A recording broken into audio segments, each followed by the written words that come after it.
Greetings. This is a live speech delivered on the 31st day of December 2023 to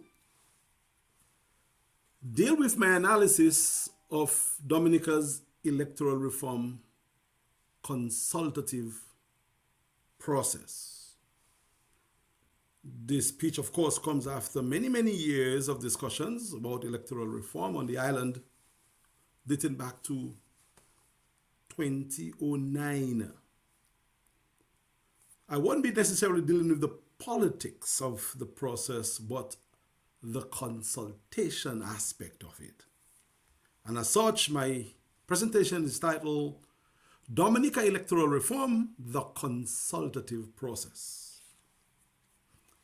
dated December 31, 2023.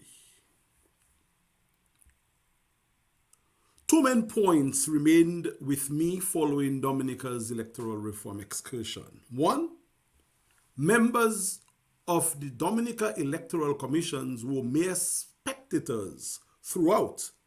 And two, the media reported on rather than covering the event. I explain why both observations are a bit worrisome in my conclusion. So if you prefer not to read through or view the entire content of this article, please proceed to the end. If you decide to read or view along, let me say from the onset that this article is a review of the Dominica Electoral Reform Process, or the consultative process, so the politics surrounding the process is omitted from my analysis. This is simply an analysis of the consultative process. The casual observer could agree that there was widespread consultation on electoral reform and that this matter should be put to rest with the enactment of the pending new elections laws of Dominica. In fact, this was the thesis which was used by the Honorable Prime Minister Roosevelt Skerrit in his pre-consultation hubris. But this issue of electoral reform, is it really put to rest? My answer is no.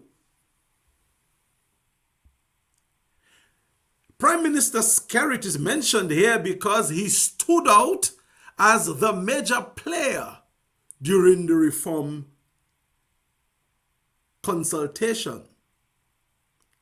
It would not surprise me at all if someone thinks that he even directed the entire thing. My inclusion of his thesis and the mention of his name should therefore be seen as an unavoided part of the analysis. So if this seems political, this article probably cannot avoid the politics. But I will try. Electoral reform is a tool used by thriving democracies to make elections fairer, and all parties within the democracies are sufficiently represented in the process. It is also the norm for there to be a neutral arbiter in control of such reform functions. And in Dominica's case, the most appropriate arbiter would have been the independent Dominica Electoral Commission. This was not the case. As members of the commissions were mere spectators to the process. There was also a conspicuous absence of the office of the Chief Elections Officer. Instead, however, I witnessed an elaborate network of officials, affiliates, surrogates, supporters, apologists, patrons, partners, and close associates of the ruling regime performing key functions at the consultations.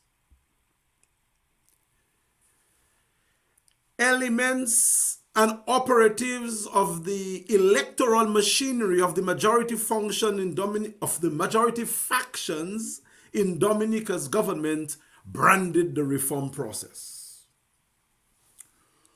From the conference chair to key contributors who seemed to have been deliberately positioned and or planted with ease of access to the conferences, the executioners of rebuttals, the defenders of the incumbents' wishes and positions, the detractors, and yes, the closers.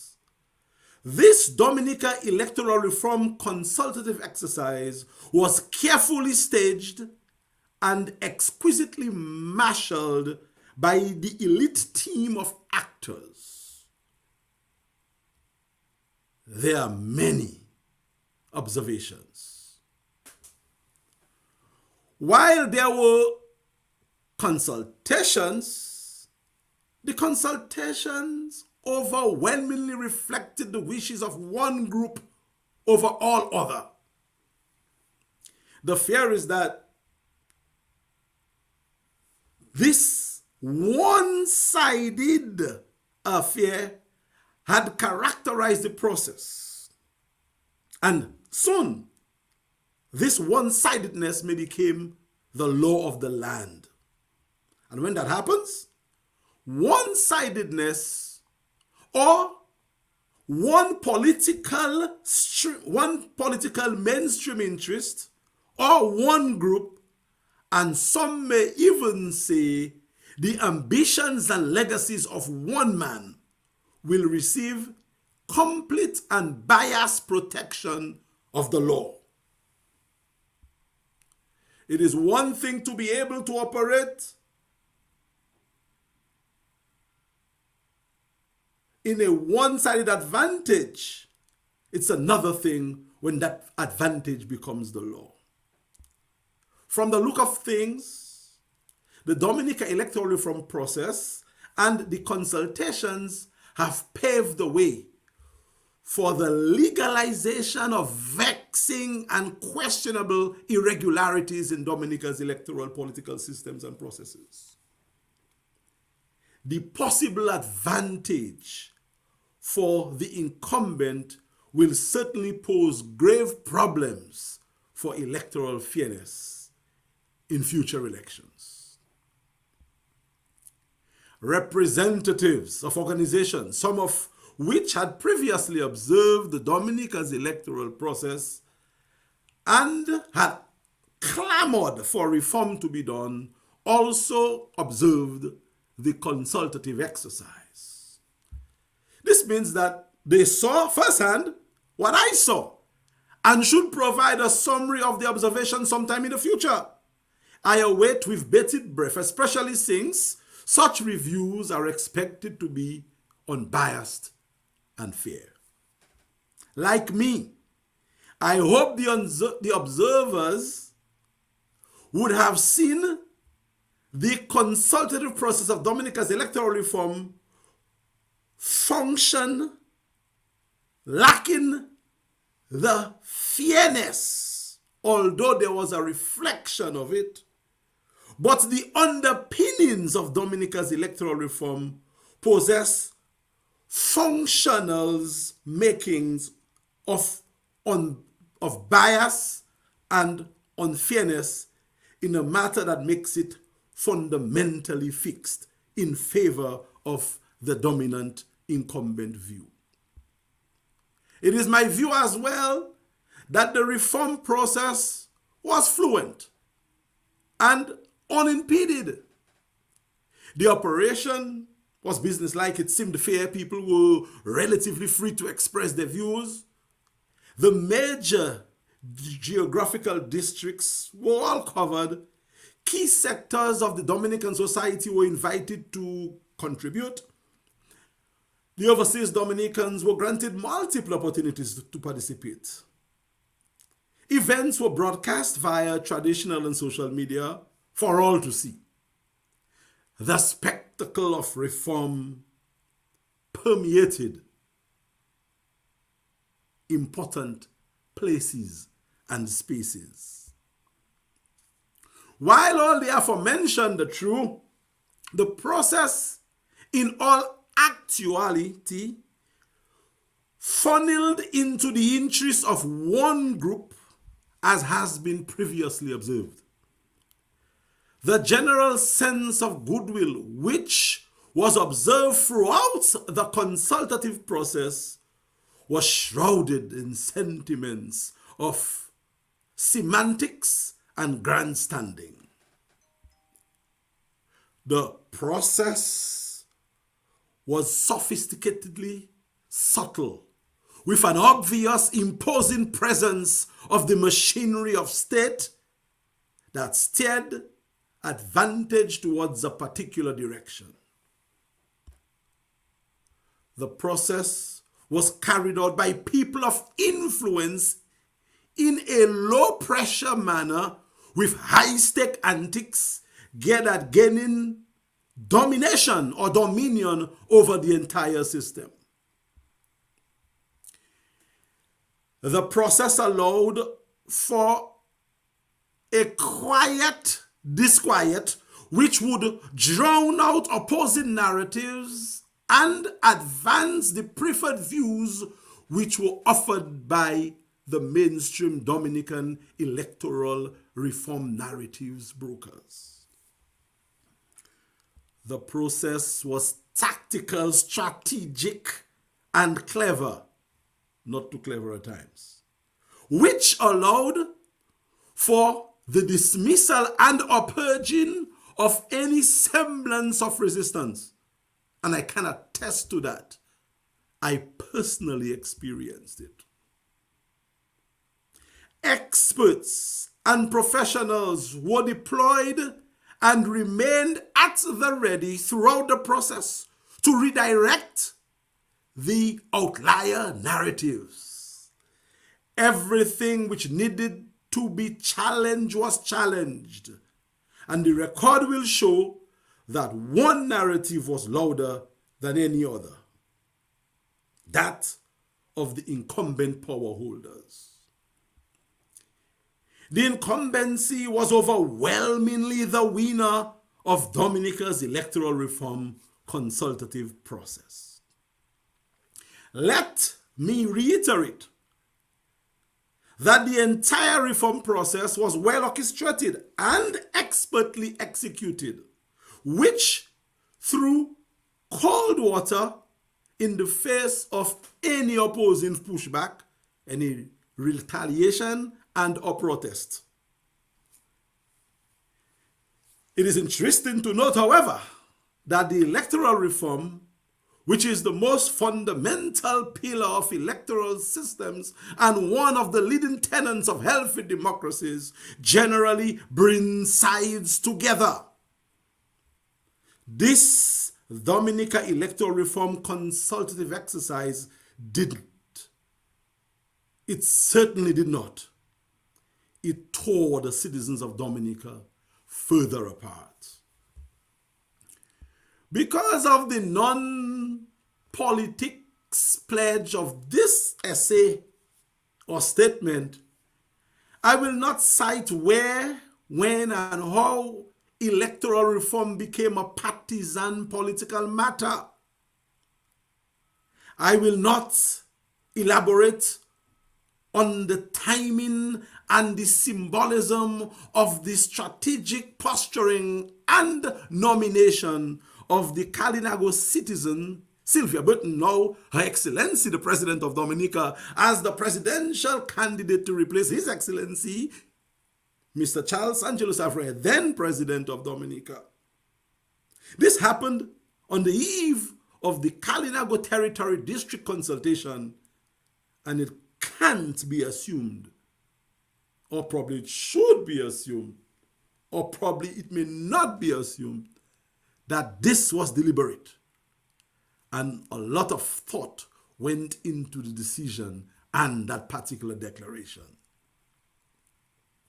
With that said, I revisit my opening points of this statement.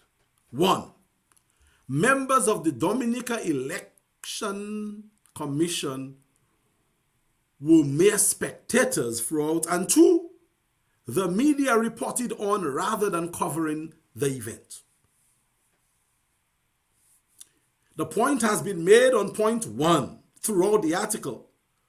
But let me surmise by saying that the Dominica Electoral Reform Consultative Procedure lacked independence and neutrality. This lacking may hamper the integrity of the final product, but I would love to be wrong when the final chapter, the laws of Dominica, would have been written. When it comes to point two, this is, to me, the biggest letdown of the entire process. The absence of the media spoke volumes. Of course, the media was present, but as it is argued, it generally served the interest of the election power brokers and not the will of the people. I say so because of the lack of critical media analysis from the entire process. I have not seen any serious effort made by the independent media to dissect the content from any of the media fraternity. It is one thing to report on and cover the news. Critical content analysis is another thing. The observations suggest that people remain at the mercies of the parties. And it is the party which messages or messaged the best or is able to control the narratives that ultimately wins. The consultative phase of Dominica's electoral reform was a win for the incumbent party, which is known as the Dominica Labour Party, DLP. But since this does not have to be the way it ends, I think things could end differently based on the demands of the people. The people may eventually have their say, and the biggest manifestation of reform and successful expression of protest will or may be delivered at the polls. I hope so. If not, we had better brace for a rocky rest of the journey and a turbulent landing of the end of this political journey, which began in 2000.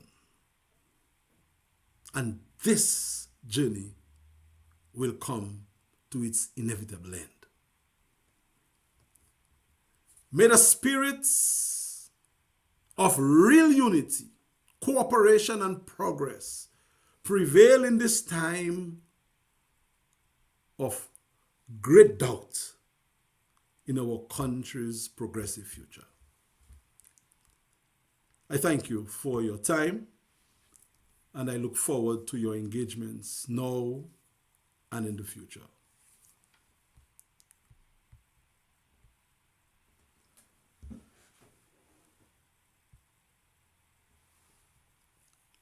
So that was the end of my statement. I actually did live.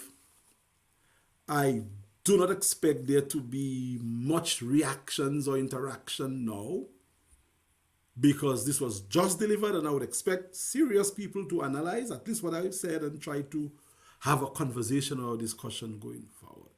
I know there are plans afoot to hold ongoing electoral reform events, which seemingly speaks to what this presentation is saying, that the reform happened, the consultations took place, but as my speech suggests, it was all in a controlled manner that benefited one particular group.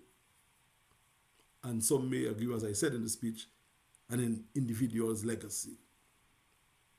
So I wanted to thank those of you who joined me live for the speech, And I'm looking forward for an ongoing engagement. All I have always said, and all I still want to say and long to do, is for us, all of us, Dominicans, sons and daughters, to be able to speak on issues, share views, exchange ideas, agree to disagree on any progressive, political, and or other matters. And I continue to be willing to do just that. So let us respectfully engage. We have one country, Dominica. Some may have inherited other nations, other countries, but Dominica remains our native land.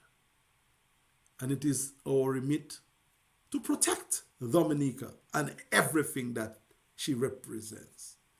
Because at the end of the day, the multitudes of Dominicans who live overseas only have one country that they can really claim as their country, is Dominica. And I've been saying that enough is enough in terms of one party rule, one government for over almost a quarter century.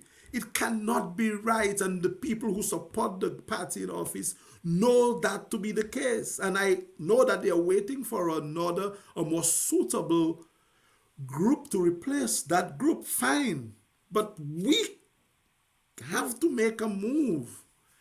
And some of us have been speaking about the need for this. And I think it's time in the new year that we seriously think about real unity when it comes to the messaging about protecting and possibly saving our country. It is not right.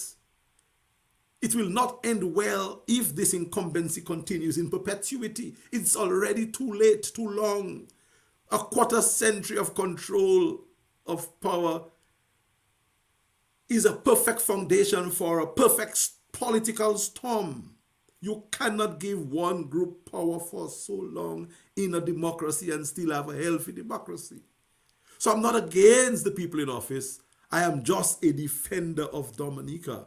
And I would like it if some other people who see it as I do would just agree to speak about the best approach, the best way forward to replace the present group of people who are in office. Simply that. No hate, no enmity, no one going to jail, no one going to prison, no calling names, just saving Dominica. And that's what I am about. With that said, and before I end, let me just say that I will be changing the day and time of my programs. I normally meet with you live on a Sunday at this time, and I've done so for the past year and more, probably 2 years. But going forward in the new year, my program will be on a Monday evening at 8 o'clock. Not tomorrow, possibly, or if I decide to do it Monday, the day after today, I might. But most likely the following Monday and every other Monday in this year, I would hope. I only missed one Monday, one program in 2023. And that was good, I think, by all estimations. So we are moving this program time slot that I have on a Sunday at 2 to Monday at 8 in the evening. I'm also changing the name of the program from the hour to Politics and Power, which is a name that I have owned and coined and registered, and I would like to continue trading under. So my program moving forward will be called Politics and Power, and you could look out for me on Mondays at 8 o'clock in the evening. I may just do Monday, which is the day after this live program. We'll see how that goes. So let me thank you again for those of you who tuned in for the entire year. I am happy that you did so. Those of you who encouraged me, I'm happy that you did so. Those who criticized me vociferously, I am pleased and better for it. Continue doing just that. And if you feel the need to engage, to work, to talk, to collaborate, let us do so as well. Thank you again for being here. Let me hear what you think of the conversation, of the speech. Criticize me as much as you would like, or critic as much as you would like. But at the end of the day, let us find common grounds. We must be able to meet somewhere with all the narratives that have been taking place in terms of the politics of Dominica. I thank you so much. I will join Carlos Charles next. He's going to present his New Year's message on behalf of Team Unity Dominica, and I'm going to stand with my brother in support. That comes up in half an hour, live from now. For those of you who are going to be looking at this program after, you will of course be able to check out Carlos's presentations after. But thank you guys again. It was a pleasure. And I wish you more of what you wish for yourself and for me in the year 2024. That's my final program in 2023. I'll see you on the other side of the calendar. Thanks again and have a good one.